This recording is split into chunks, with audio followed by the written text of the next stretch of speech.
Hey guys, this is an incredibly unscripted and completely out of boredom little first impression video, because I've never made one of these and I always kind of wanted to. So, I'm just installing a game on my computer and waiting for it, so I was just going to talk about Paper Jam. It came out yesterday, right? Today, Saturday? 2 days ago, technically, and I think I'm like 6-7 hours in. And I was just a minute ago, I was kind of looking at some reviews of it just to see what other people are thinking of it. Really, really mixed reviews. Like, it's either like one side or the other. It's really weird. And it's kind of weird because I'm kind of in between. So this would be interesting also to like see as an archive for when I beat the game and like going back to it and being like, wow, I really thought about that, but whatever. So like the idea when it was announced got me like super excited. It kind of just came out of nowhere, to be honest. Like I forgot about it for a while, but like dream come true concept for me. Like seriously, like two of my favorite video game series of all time coming together. Who would have thunk it? And the idea of that is like my first issue with the game, but I'll get to that in a second. The story so far is it's bare bones. I wouldn't say it's like it doesn't really engage you like other ones. I don't really care that much. Like it doesn't really make a difference to me, but I could see this as a flaw anyway. But for some reason, there's not really much interesting going on in it. Like, Dream Team kind of had this thing where you were in a different kingdom, so it kind of kept that kind of thing interesting. Same with Superstar Saga. Partners in Time kept the story really interesting right in the beginning with the time travel thing. Paper Jam, it's kind of boring, to be honest. I mean, it's what all the like previews say about it is like, oh, the book opens and the Paper Mario people come out and Bowser's.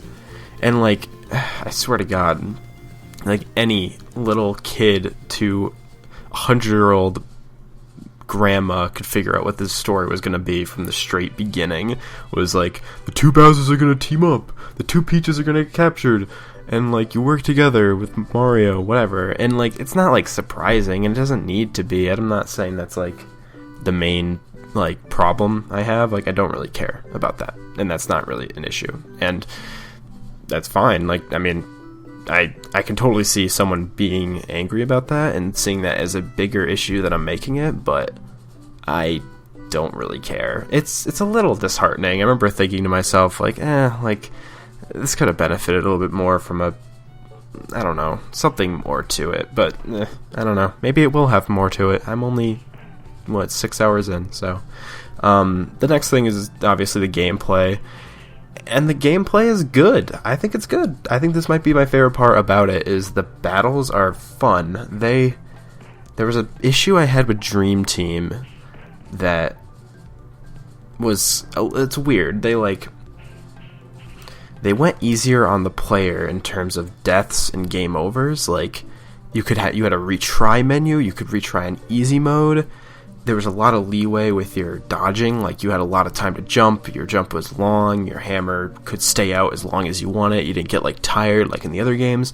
There's a lot of leeway for that, but they substituted that with more damage done to you. Like, there's a lot of one-shot kill moves in Dream Team, and there's a lot of them in Paper Jam too. And I would argue harder things to dodge, like narrower passages to dodge things. All along with gimmicks. This game has less of them, but in Dream Team there's a lot of like gyroscope gimmicks and stuff, which is kind of an issue in my opinion. That was the biggest issue with the gameplay. Like, Dream Team's gameplay was not bad, but that was what they changed. And I could see where they were coming from. Like, it's a different way of playing the game. Like, Superstar Saga, you would lose health, but not a lot of health. So you could make up that problem by, just doing it again.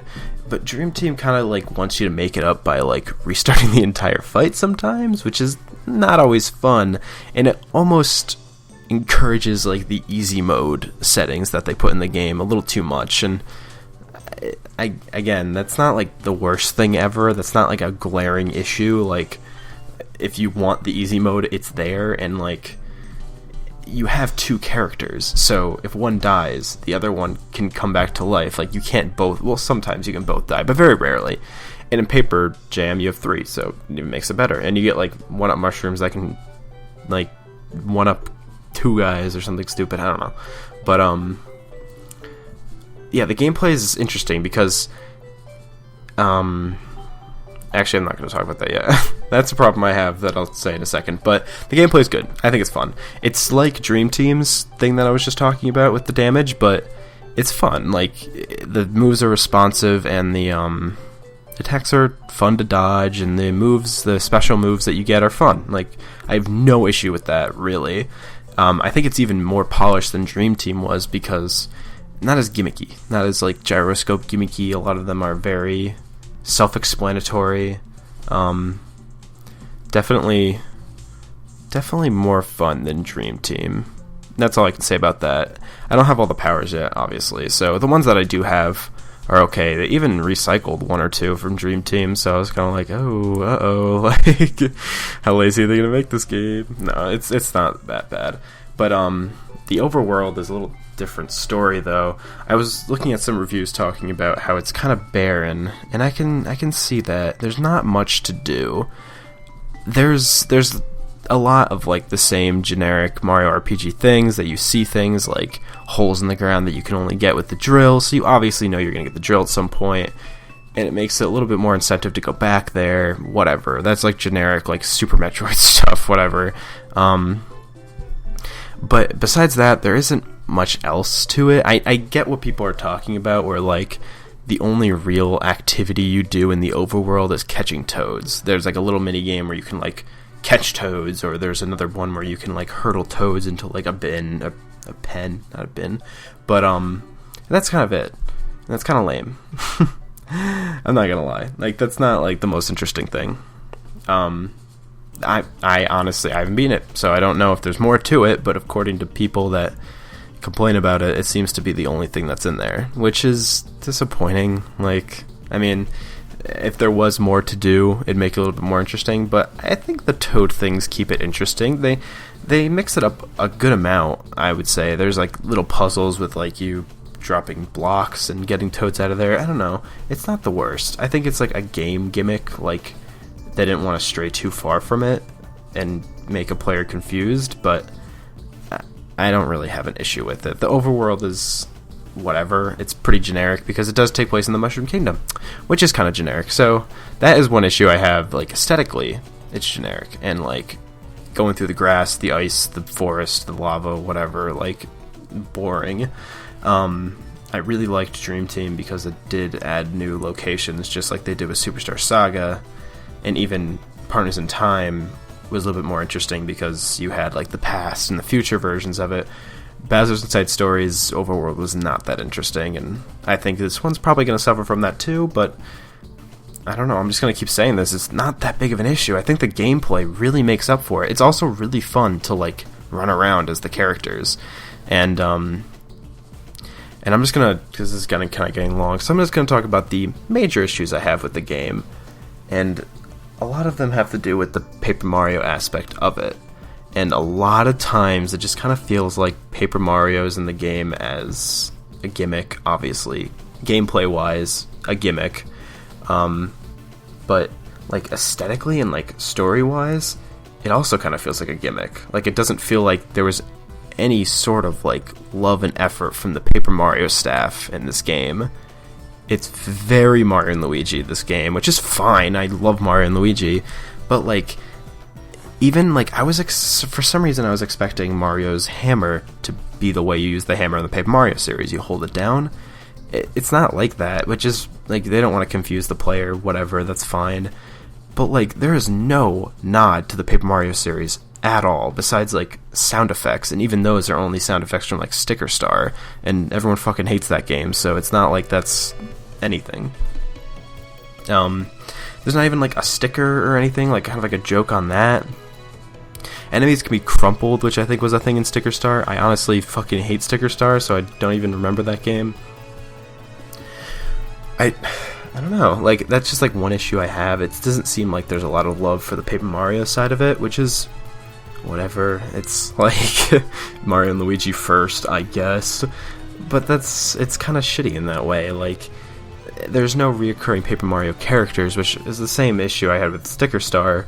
Was, I think Miyamoto stated that he didn't want any characters that weren't canon to the generic Mario series. Like, he just wanted Koopas and Goombas and Kameks and junk. So, like, Kami Koopa, the best example is Kami Koopa, Bowser's henchman, like Kamek with the witch hat. Like, she was hilarious and she was great and I loved her character.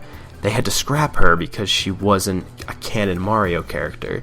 And I would argue she was very important to the Paper Mario, like, cast. Like, she was one of the main Paper Mario cast members. And they just took her out in Sticker Star. And, like, if they don't bring her back, that is a big aspect to the character of Paper Mario gone. And they didn't, I mean, it's not in it's not in Paper Jam, so obviously it's not looking good for Kami Koopa. But the whole, like, generic just Toads around, it's just like, what? And it's so, it could have opened up so much potential with the Paper Mario world having all these Paper Mario characters in a Mario and Luigi game, because then you'd see all these familiar characters from the Paper Mario series in that, but you don't. They just so happen to be Mario characters made of paper.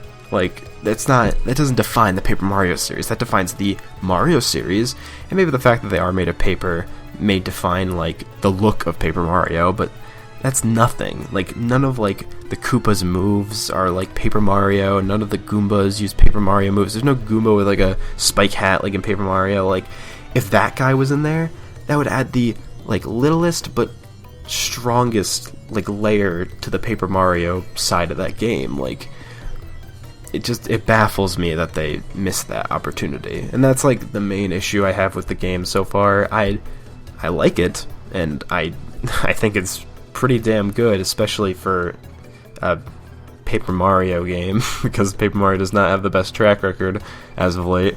It's way better than Sticker Star. If you were worried that, like, it's going to be the Sticker Star of the Mario and Luigi series or something, or, like, the black sheep of both series, you don't have to worry about that. I can tell you, I am a huge fan of both series. I've played all the games multiple times, minus Sticker Star, and I can say that Paper Jam is not bad. And even if it ends in, like, a minute, I would still say, like, yeah, it's fine. Like, I didn't mind it. Like, it was actually good. I thought it was, like, a decent, like, homage to at least both series a little. Like, I kind of like the character relations between Paper Mario and Mario and Luigi. It's funny and it's cute, but not a single mention of Paper Luigi in there. Yeah, Paper Luigi is in Sticker Star. I was just gonna say, wait, was he even in Sticker Star? I don't even remember at this point. That's kind of it. The game looks nice. It looks like Dream Team, which has really good sprite work. Some people think it's, like, kind of uninspired. A lot of it, Mario and Luigi used to have a very defined art style because of the pixel art, but now it's kind of, like, almost in the realm of 3D models. But people forget to realize that's still pixel art. Like, when I was looking at, like, the pixel art for the Kooplings in that game, I was like, damn, like, those almost do look like 3D models, but they're not. Like, they're actually not. They're not pre-rendered. They're nothing. They're sprites. They're drawn sprites, and they're very, very good looking.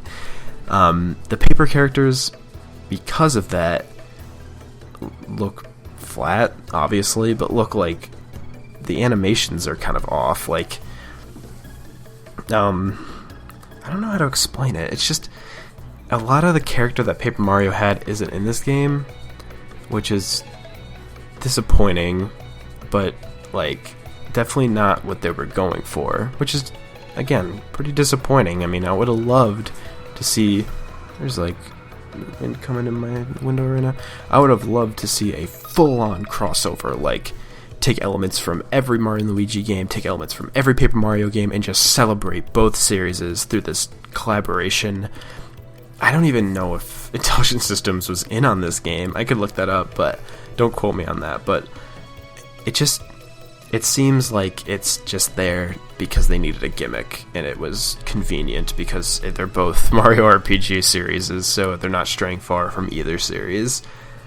I would have loved to see that. I just keep thinking about that. Like, I would have loved to see maybe you go between the Paper Mario world and the Mario and Luigi world, and, like, there's just this like really crazy like battle system with taking elements from both series, but it's really a Mario and Luigi game in the end.